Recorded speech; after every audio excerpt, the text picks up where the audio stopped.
Good afternoon and welcome to the Joy Show.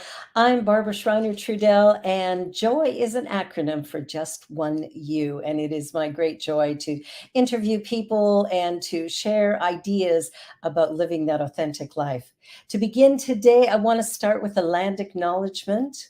We are honored to work, live, and play within the city of Toronto on the historical and traditional territory of many Indigenous nations, including the Anishinaabe, the Wendat peoples, and more recently, the Mississaugas of the Credit and the Haudenosaunee nations.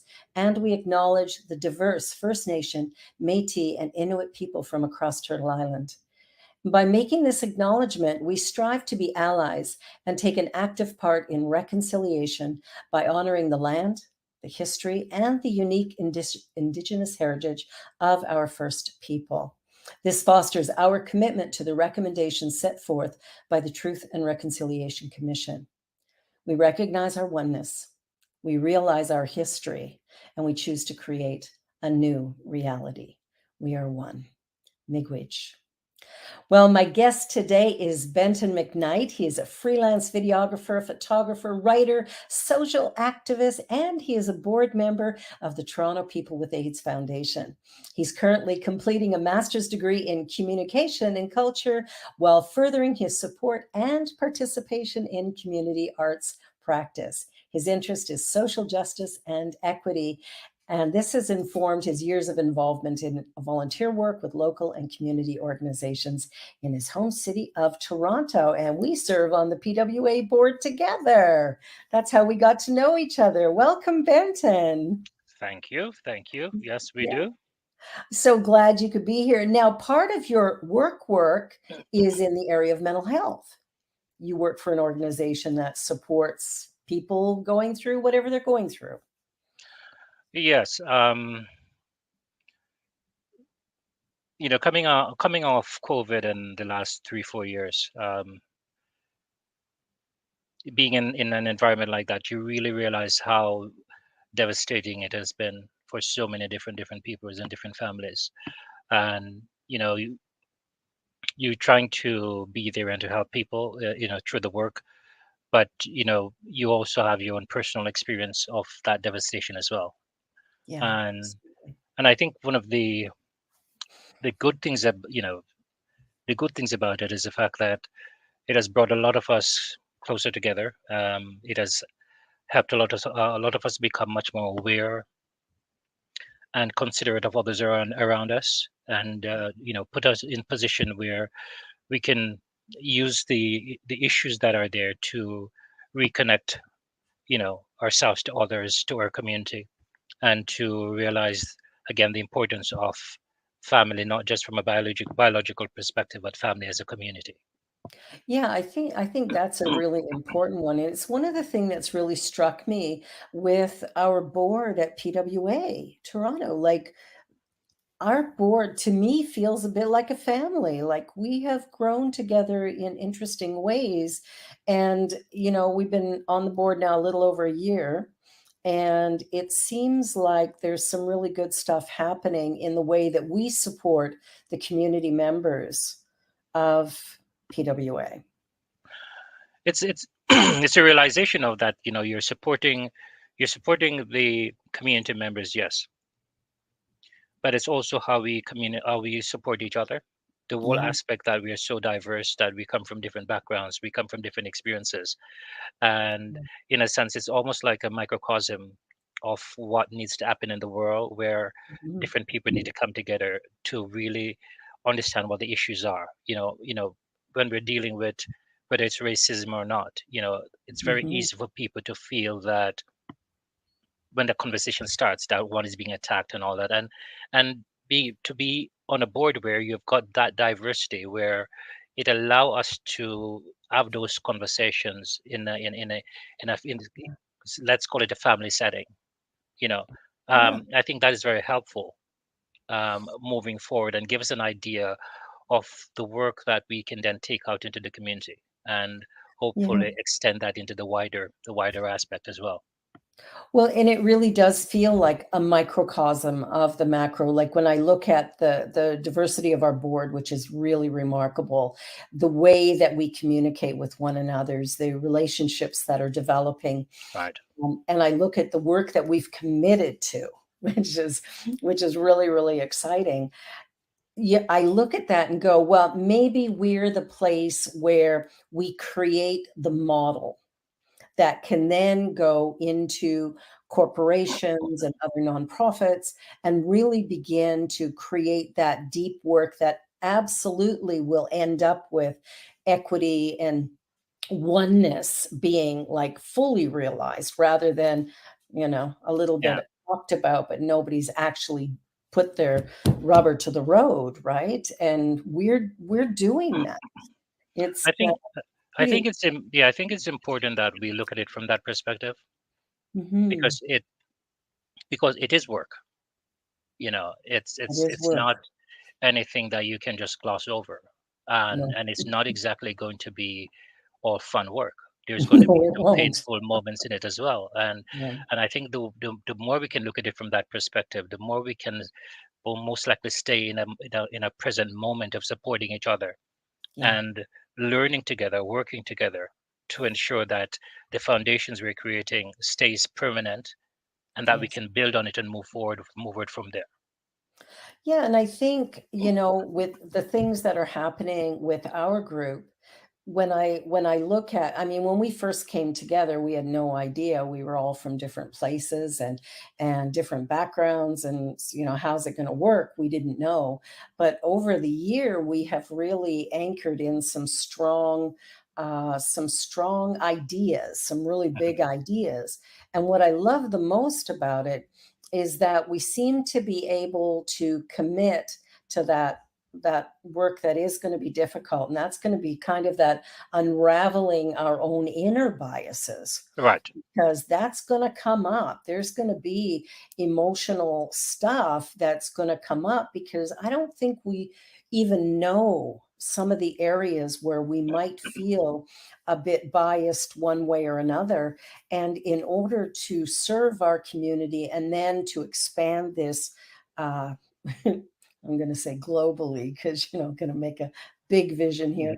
Um, in order to do that, it really is about sort of healing our own wounds, our own areas of disconnect, Right. our own history. I look at how I was raised and what my life experience has been, which is very different from many people on the board. Right. I mean, I come from a background of violence. I come from a background of child abuse, of sexual assault. I come from a background of white privilege, a white person in a white city raised in a white family. And, that in itself creates a model for me that I've been working on it for years, but it's like changing some of that programming that we just take for granted. This is the way it is. And I think Right. that's the part that really needs an interrupt. Well, the, I think in a sense for us to get to this place that we already have had to be doing some work on ourselves. Yeah. Yeah. And one of the interesting thing you learn, or I've learned in a sense, is that when we talk about constructs, Mhm. um, part of why this doing this master's changed my life really was the fact that before I started that, I had no idea about constructs, Right. and and you don't realize that every single thing in your life, as you know it, was constructed by someone. You Mhm. know, if you talk about skin color, and then you Mhm. start investigating what is that about and why this is the significance of black or the significance of white. Every aspect of your life that you think is yours, you then realize has been constructed by someone. If Yeah. you say you're Canadian, what does that mean? If I say I'm Jamaican, what's that? What does that mean? And there's Yeah. all these labels that we just accept and we just take, and we Right. don't question where they come from. And when you start doing these work, it forces you to go back into those aspects of yourself and really start paying attention and questioning aspect of the very basic of your beliefs. Yeah. And I Because think, everything, because you take on so much, yeah, even the whole aspect of, Barbara, we go back to I am man, you're woman. you know you get these things and you say, "Oh, but what does that mean?" And now we're what is living in that? that time where all of these things are being deconstructed. Yeah. you know Yeah. Well, I even look at, a lot of, I listen to a lot of music because I'm always putting it in my services and stuff. Right. And there's a lot of brother and sister stuff. And I'm going back to my musicians going, we can't say that anymore. We need to talk family because Hmm. when we say brother sister, what about transgender people? Like how do the people who are non-binary, how do they Right. fit into that story? And so when I think about social justice and I think about equity and inclusion, there's all kinds of talk around inclusion in the Right. different spiritual communities that I've been a part of. And, I got to call them on it sometimes because what do you actually mean by inclusion? And can you be inclusive when it makes you uncomfortable, when it makes you feel threatened? Like Exactly. in that moment, can you ramp it up and be inclusive? Because sometimes we're inclusive of something, but not everything. Exactly. And it's a big ask, It is, but I guess essentially. for me, I realize that it's a part of my own human journey and my own human process. If we are going to talk about we want to be effective in change, um, then those are some of the questions, and that's the aspect of the work that you will be doing, because in a way you cannot unpack anything, in a sense, if you're not willing to unpack yourself. That well, that's one of the things when we had that first meeting before we really dove into this work, I said to everybody, "Are you ready?" Because Exactly. Yes. I'm asking myself that question, am I ready to really unpack all that I think I am, Right. or hope that I am, or really hope that I'm not? Right? Like, what are those? Because there are a lot of questions and there's a lot of stuff that we have no idea about. And so, this journey that we're on is really about waking up to the fact that there is one race of people and everyone has value, and every person, what I like about, the idea of joy for me is just one you, right? Every person created unique and special and essential to the collective, Right. right? No person can be left out. And I don't care if you're the president of corporation or if you're the guy picking up my trash on Friday. The guy picking up my trash actually has more importance to me because when they go on strike, oh man, do you notice, right? Very quickly. And I think sometimes we have to put in perspective, these letters that follow our names or precede our names, or, the amount of money that we earn, the economy. That's another place where we really abuse people and destroy their dignity. And, it's an area for me that I really think we need to do some big work around as well. So it's like, how do we sort of balance the playing field where we start to acknowledge that every single job, every single person has inherent value, no one better than the other. Like that's, it might be a big step trying to get there, but that's what we have to do. I think in a way, there is a saying, I'm not even remember where it comes from, but there's a saying that I've heard, the hurt is a living organism. It's alive. It is. And and and understanding that everything basically is a lesson. Mhm. And to further what you were just talking about, we have had that lesson through COVID. COVID Yes. basically taught us who the true essential workers were. Yeah. And so, I think life will always, you know, have different reminders of different things coming up. We just have to pay attention to it. Absolutely. And part of the work that we're trying to do, that's part of why it's important, because it's about um, interrupting and disrupting a lot of social behavior or social conditioning, or social structures Yeah. that have existed all this time. Hmm. And how do we basically allow so many much more of the ordinary person to start understanding, or to start reestablish and getting reacquainted with their power? Because in a sense, that is part of what has been taken away. We Yeah. see things happen in a certain way. We think that it's okay for someone to be running around doing 2 3 jobs, right? And We trying to raise a family and doing it. exactly, and Yeah. a lot of us don't think about the fact that those are things like that are created in that way, Hmm. because what it does is takes away your power from you ever being present fully in what is happening around you. You're so caught up in trying to have a life that the little things that are important about how your life is, you're not paying attention to. Well, it's like Maslow's hierarchy, Yeah, right? The base needs have to be met. This is where I get really frustrated when it comes to minimum wage and Ontario Works and stuff. I'm like, right, come on. If we were paying people $20 an hour, they would spend it all, and that would boost the economy. exactly. Like, paying people $14 or $12 or Ontario Works. When I heard what a single mom with a child gets on Ontario Works in Toronto, I was absolutely appalled.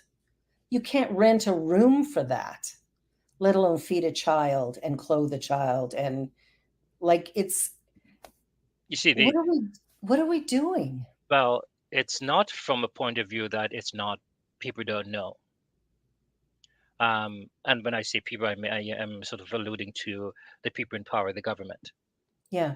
because it's interesting that when government changes, oftentimes one of the first thing they do Hmm. is give themselves raises.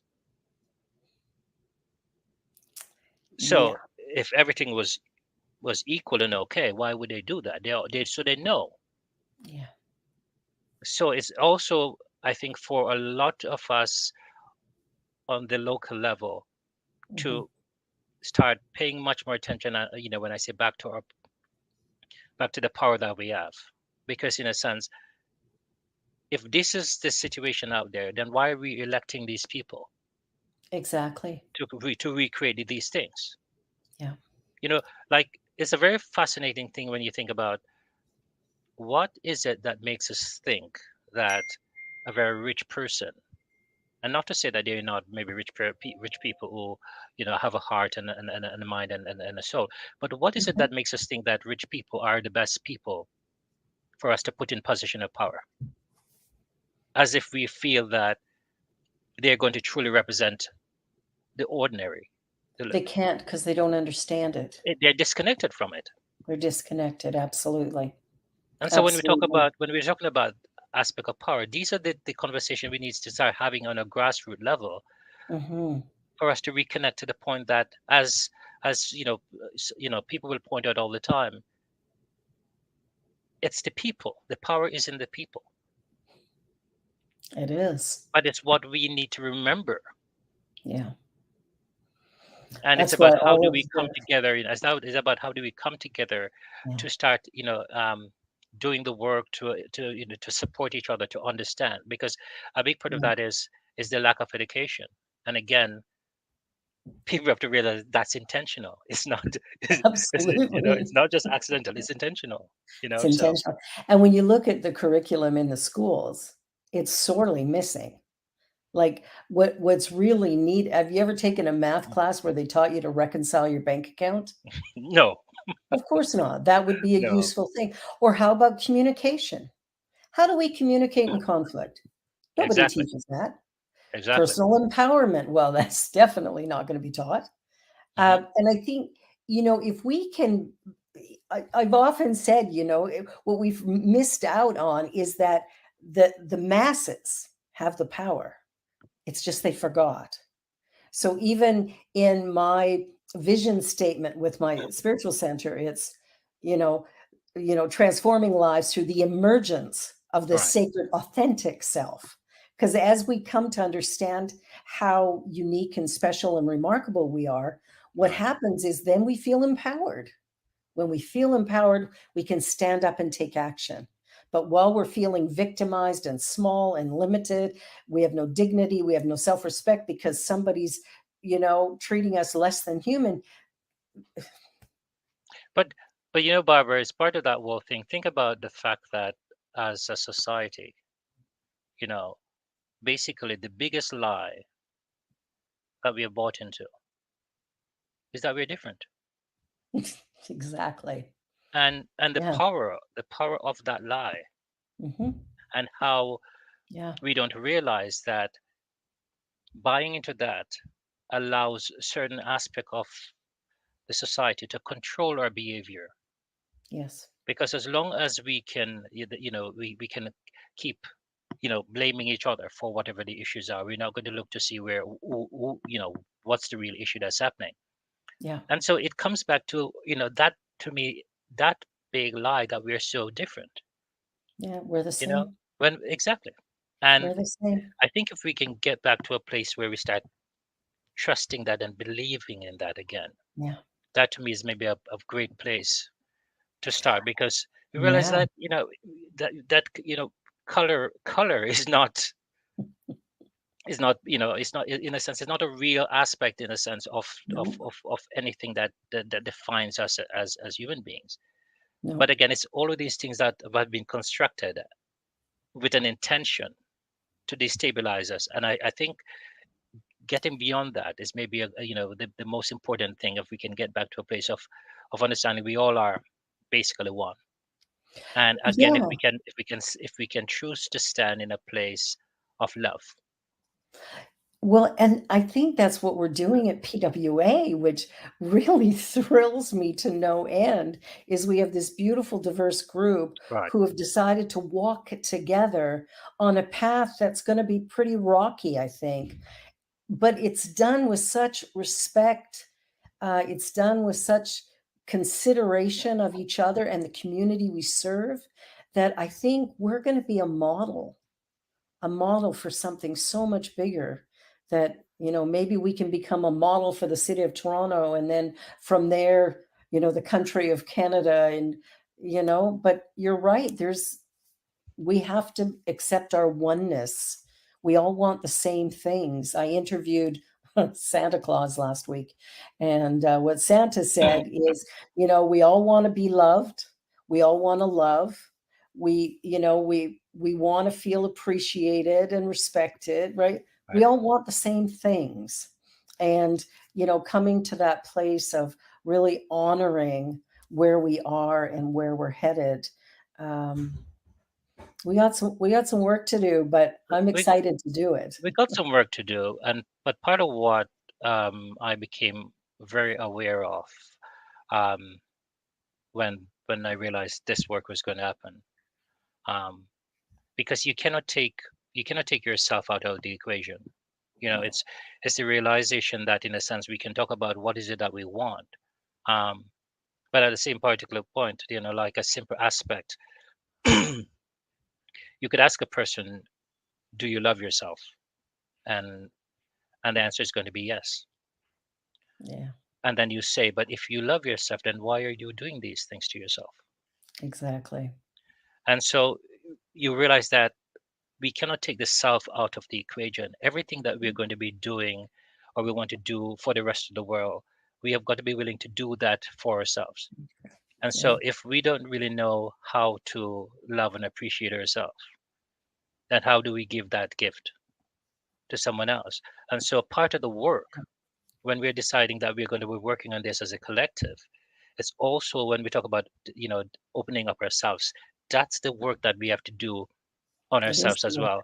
Because as much as we're doing that as a collective as PWA, we also have to then understand the responsibility individually Hmm. of what we learn, of what we do with that moving forward.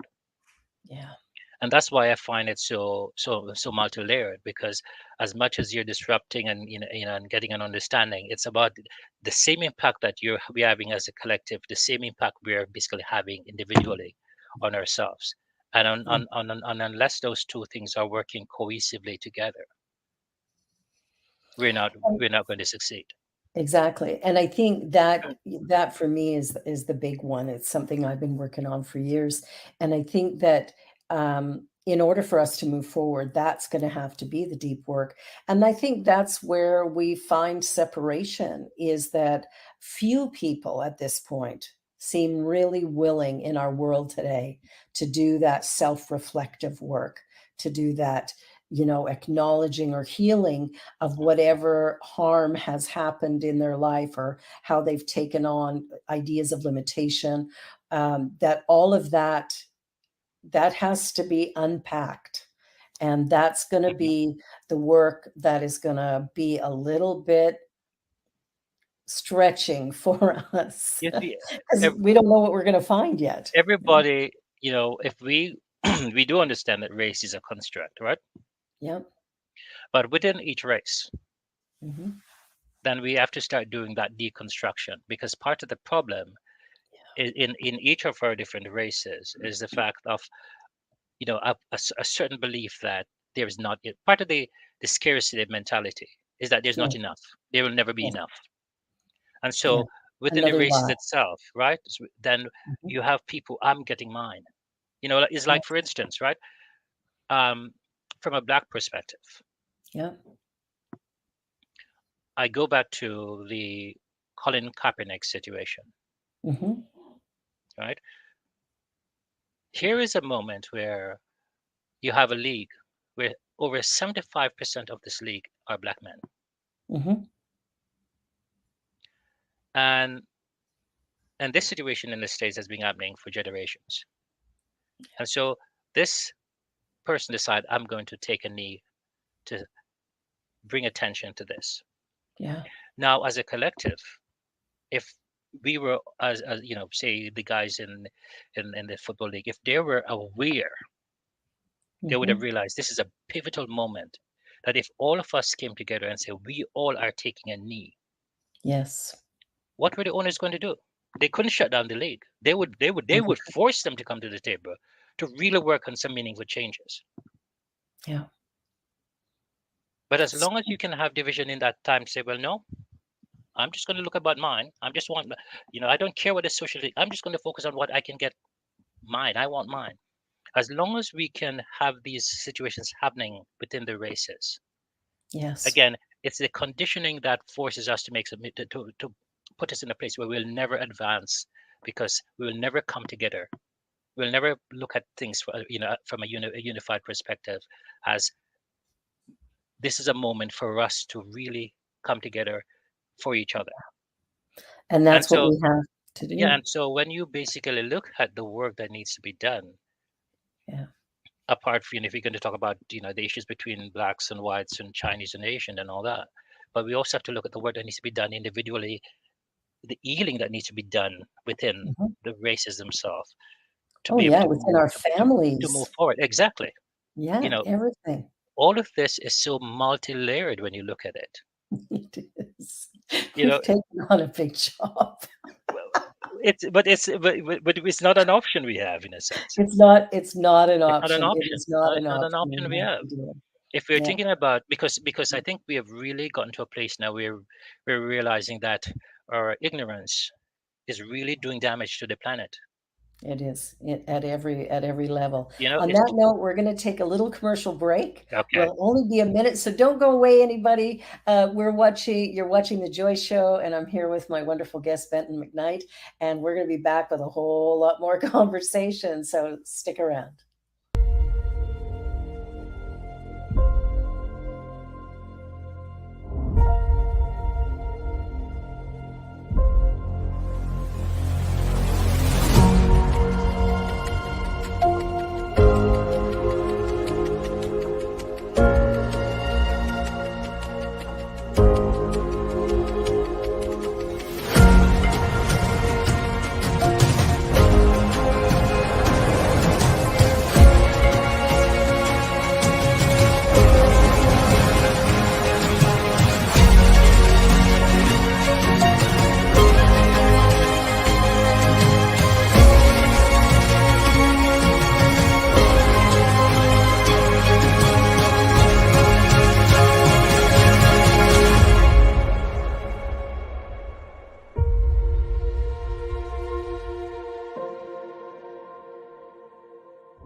When you change the way you look at things, the things you look at change. When you change the way you look at things, the things you look at change. When you change the way you look at things, the things you look at change. When you change the way you look at things, the things you look at change.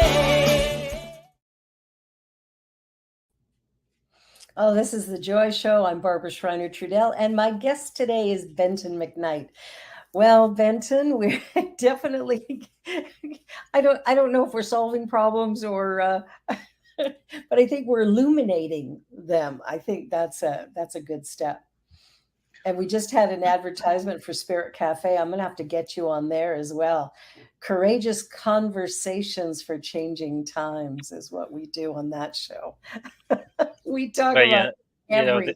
the realization, is that we have to realize that, as we have alluded to before, you can't talk about change if you're not willing to, to change, to work on Yeah. yourself, and allow the change to come to you as well. And we have Um, to be willing to pay a price for the change that we seek, right? I mean, there has to be a balancing of levels. We've got some people who are earning billions of dollars and right, some people who are scratching out, a very meager existence, if any at all. And there has to be a balance of that where we sit back and go, wait a minute, this isn't serving right, it's not even serving those who have all the money. It's not even serving them. right. It's just creating uh, a complete disconnect. And I think the price that we have to pay is that each one of us has to be willing to give up a little bit of our comfort or our level of privilege or whatever we've got so that we make sure somebody else is elevated, that we support each other in creating a more equitable world to live in. I don't know, maybe I'm talking about No, I communist. see. I see that definitely. I see that definitely. But for me, I go a little bit deeper within it, in a sense where it comes to, are we willing to be truthful? Yeah. Are Yeah. we willing to accept truth in a wide scope understanding of it, not Yeah. just how it in regards to the world around us, but to ourselves. And supporting each other. Yeah, Like the you world. mentioned in the football, right? Yeah, Like if everybody had supported that, it change would would have have been a happened. completely different. Yes, but it, but standing in truth is not easy. It's not Yeah. simple, and Yeah. it's maybe the most painful experience that one has to go through. Hmm. When you can no longer hide behind anything. you know what is your reality? What is your own belief?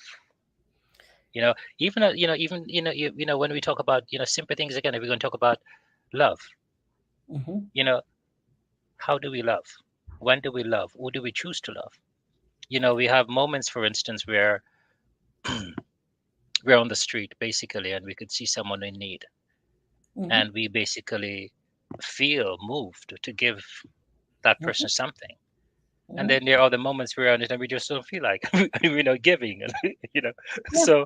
so when we talk about, for me, when we're talking about truth, it's the very basic human aspect of what is true. When I look at you, what do I see? Am I seeing a reflection of myself? Mhm. Yeah. So that level is in a way, I feel we have got to open ourselves up to those possibilities, and to have those conversations, not just with the world outside, with our friends, but but with ourselves, you know, With ourselves, with especially. ourselves. Yeah. What do Yeah. we need? Do we And do we need yeah. one more pair of shoes? Do we need one more? Do we need the? And so that is a level of conversation. I think Hmm. if we can realize that there's so much of the world in need, You know, Yeah. like for instance, again, Barbara, like we, you go into the supermarket, right? Hmm. And at about 9 o'clock in the night, you're clearing out the shelves and they're throwing the food into the, and you're thinking, but if there are people out there in need, can't we find a way to give the, so it's, when we're talking about the Yeah. word truth, it comes to me, it comes really back to what is truthful, what is Yeah. the word truth. Yeah. And, one of the things that I've noticed far too often is the way that, people who are living on the street are treated. Um, it's so appalling to me that even if you have no money to give, you could have a conversation. You could smile and say, "Good morning. How are you? God bless you. Mhm. How is your day?" Um, Even if you have nothing to give, you can still give a smile, a word of acknowledgement.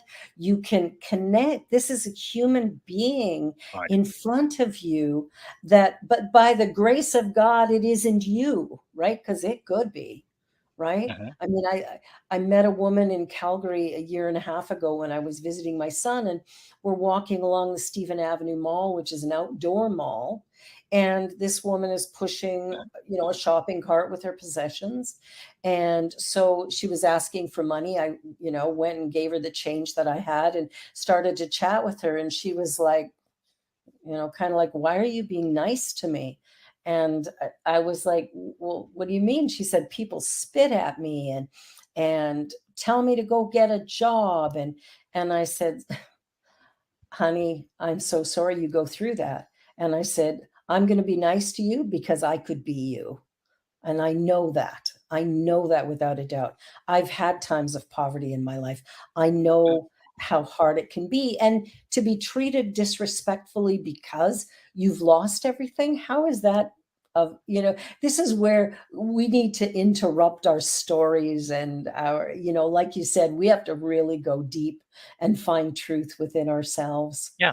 Um, It's like, yeah, so many of us, the reality is, we're bought into the material aspect, and yeah, and we all can be guilty of that, but of course. in a sense, like, like you see so many people, either they're living in the big apartment or the nice car and all of that, and you think it's okay, and they're okay, and realize that some people are maybe living from one paycheck to the next paycheck. Yeah. Yeah. And then, for instance, something like COVID happens, and then all of these people, Mm-hmm. as you're saying, homelessness, can happen just like that, Yeah. in one moment. Hmm.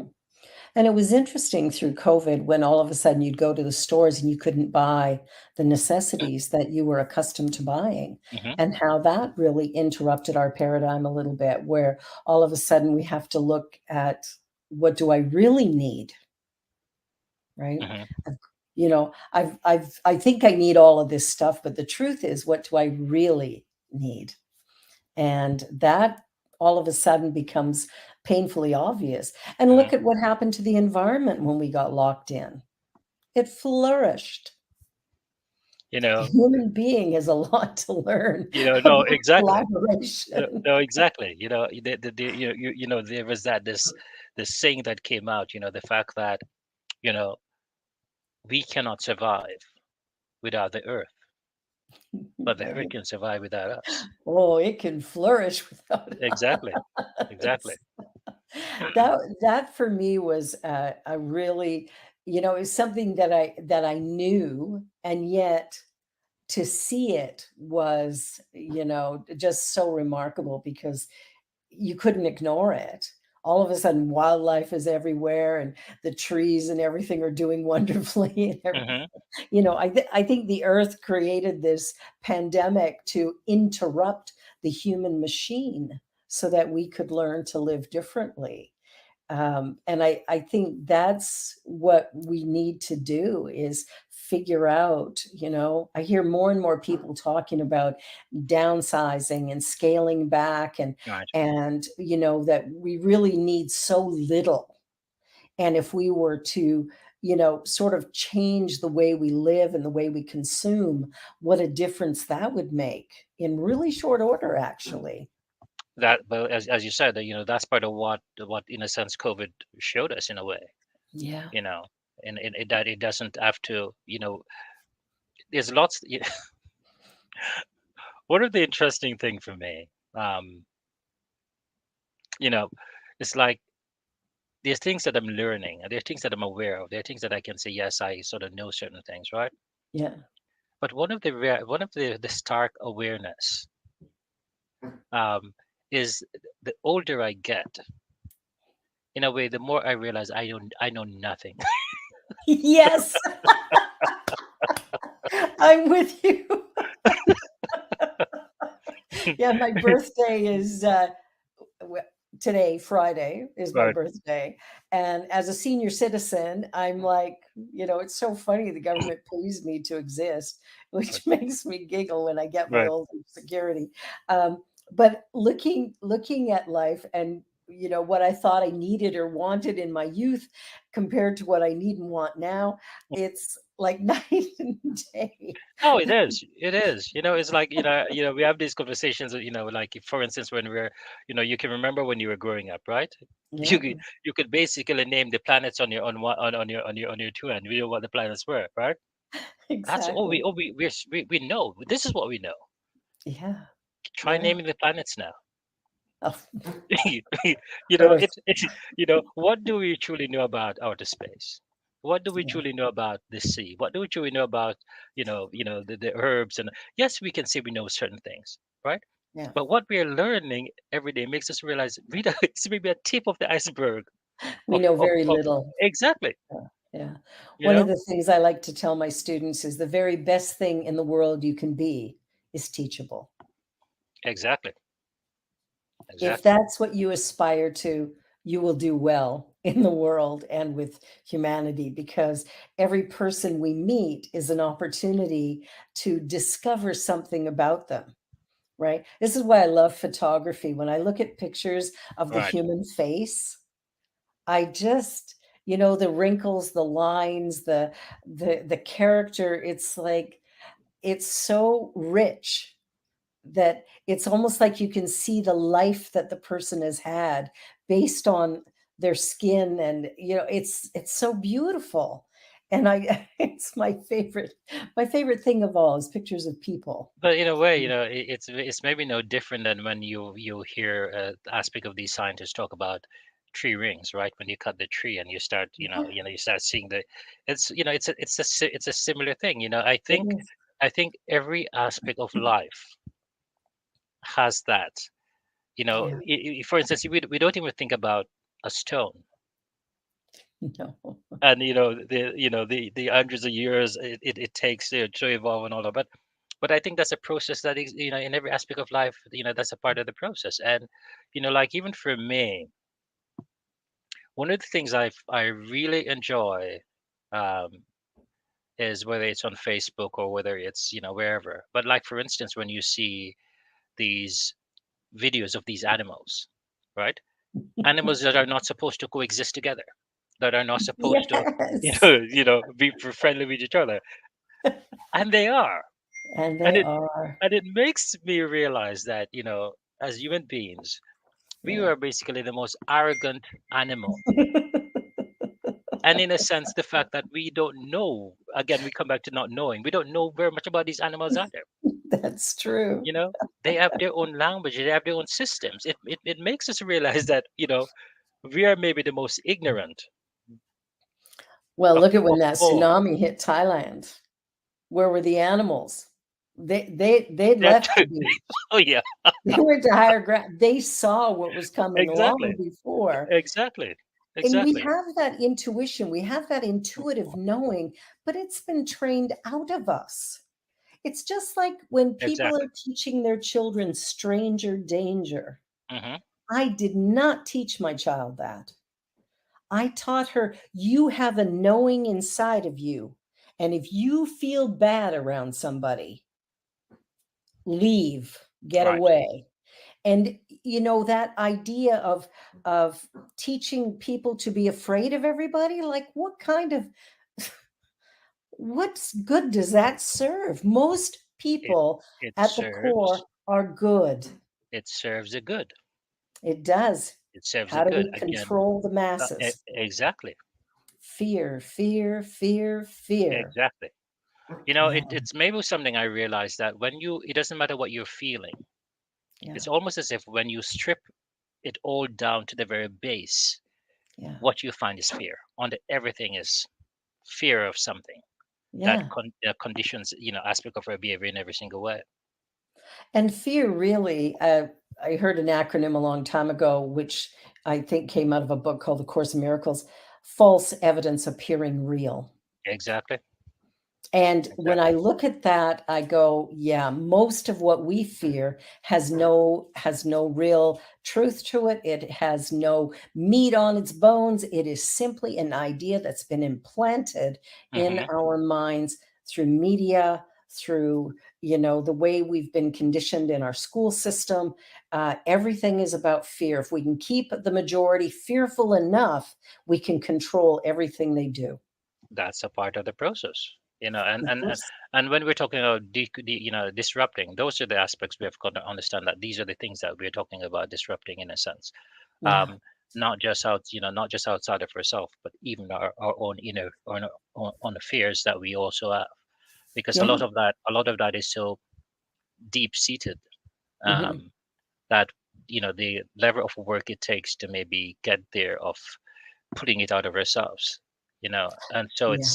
it's part, it goes back, everything ties back to, as we are saying, all the things that we're learning, on this journey of it at PWA, is also the fact that all of that is also how we use that to work on ourselves, and to Mhm. look at some of our own issues that we need to basically pay attention to, and to allow our own level of growth to happen in that process as well. So Yeah. And like you mentioned earlier, can we love ourselves enough that we can begin to love those around us? Because we can't give what we don't have. And I think that's sort of the base thing is that I know is when I was little, if you did anything for yourself, you were called selfish, self-centered, vain. vain. Yeah, yeah. Yeah, like how dare you look after you? But the truth is, if I don't do me, I won't get done. And if you don't do you, you won't get done. And if you're not done, then the whole world suffers. It's sort of what I realized too. I look at it from the perspective that it's a circle. You know, Yeah, as you give, so you receive. And so always. if you keep giving, and you're Yeah. not open to receiving, at some point you're not going to have anything to give. Yeah. That's that whole martyr syndrome that absolutely destroys, it doesn't serve. Yeah, And again, that's a way of instilling that fear is, oh, you have to give everything you've got to, you know, do this, do that, do the other thing. And meanwhile, you're doing it from resentment, you're doing it from frustration, you're exactly, exactly. manipulation. It's like that's not giving. No, it's not, and it really comes back to, when we talk about valuing ourselves, what Yeah, what yeah, value do we have? yeah. And in a sense, sometimes based on our social conditioning, that is the gift we were not given. That's But true. but part of what I've sort of realized on my own journey, is the fact that irrespective of whatever we were given, or by whomever we were given it, at some point we've got to get to a place where we're willing to do some self inventory, Yeah, and you've got to figure out what gifts were I given that were not mine, yeah. that I need to let go of, and then and what do I need to keep, and being able to do that then allow you to create space for new things to come into your Mhm. into your life. And so it's part of that constant self-analysis It that is. that want us to do, on oneself. Yeah, and And who am I really? that's maybe the biggest question. Who am I? It's the biggest question, not Yeah. not who I'm told, not who I was told I am, but who am I really? you Who know am I really? am Who I am I just really? If I didn't hear all of that messaging as a child, if I wasn't raised at the time I was raised, Mhm. what would my life look like today if I had some concept of who I am? I You know, for mean, that's you know, for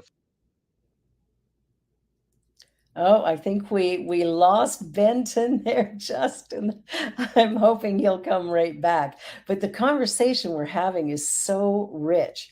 That idea of who am I? Oh my goodness, Deja.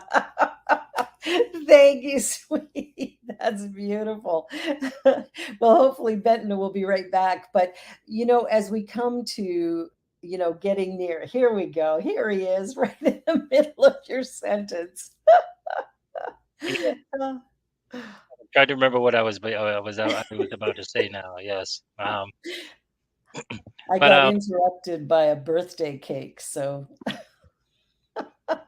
that's what was that is what was needed at the moment. Yeah, it was. Oh, it was perfect. It was because perfect. I am one to admit I don't think I've ever seen a cake I don't like. I know I love cakes, but you were just talking about that finding ourselves, like who am I? Yeah, Yeah. I think from and again, this is going to be tied back into the work we're going to be doing with Anani and all that. Because even as a black person from the Caribbean, Hmm. my name is Benton Mcknight. Yeah. So am I Scottish? Where does that come from? Yeah. Yeah. The whole aspect of when you hear people talk about, and it's part of why I find so much humanity in the native culture, Yeah. because it teaches you that we all are interconnected to every single thing around us. And so, I in a sense, love it. part of the journey of when you're going to say, "Who am I?" So, from an historical perspective, the fact that we all came out of Africa. So, what is our real names?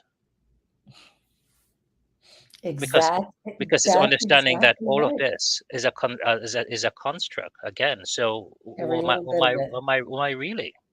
Yeah. And I think the deeper we get, the older we get, the more those things become very important in trying to figure out, who are we really, truly. Yeah, and it's a great exercise to ask that question, who am I? And what do I need? Not what do I want, but what do I need? And do I recognize that I'm the one who has to meet the need? Like it's Hmm. not your job to meet my needs, right? It's not my partner, Exactly. it's not my kids. It's my job to meet my needs. And that's a big one. Most people don't quite get that. Hopefully we all are on the journey to get there, because Yes. again, it comes back as we're talking about the knowing of self, Yeah, it and is. and and and even that in a sense is a very interesting paradox, right? Mhm. Because it's not as if the knowing is static. so Mm. so we're constantly in the knowing, we're constantly evolving and changing and growing. So in a sense, it's not as if Yeah. we'll ever truly know everything about who we are in a moment. So No. that's part of what maybe the fantastic paradoxes of life, in a sense. Yeah. That is not just to say that I know myself now, but I'm constantly knowing and growing and learning and changing and becoming and evolving. Yeah. you know and And there's a it beauty and there's a beauty to that.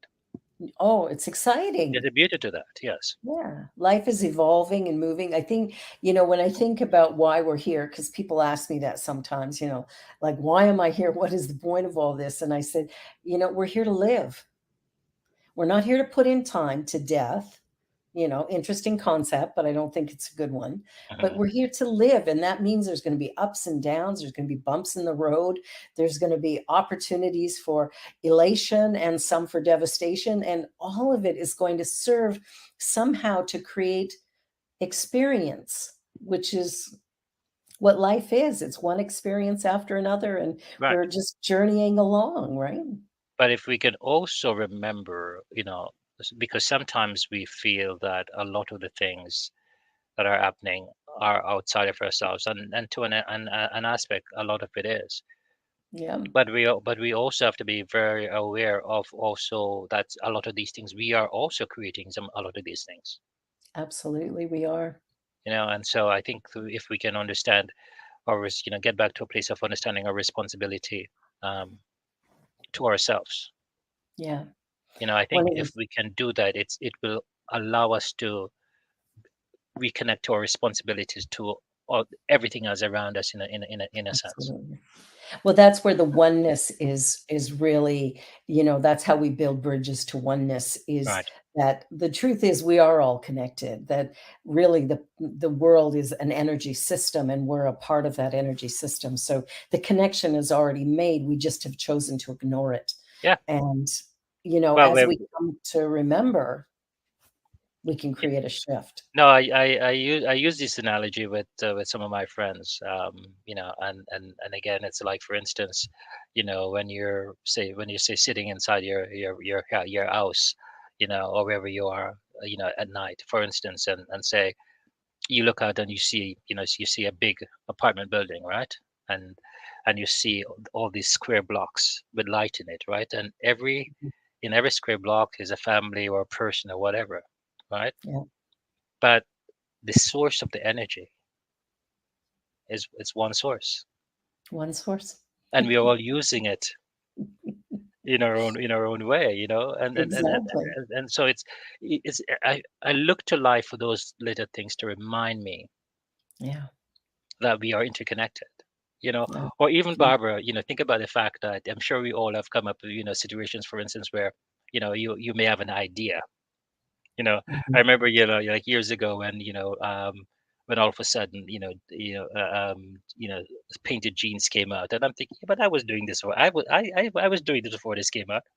And it's that more, interesting thing about an idea, right? You have an idea, and The then, you know what? ideas in the ether. Yeah, yeah, and then you Yeah. basically, you see, well, that was my idea. Someone is doing it, and so again, little things like that makes us realize, Realize for and sure.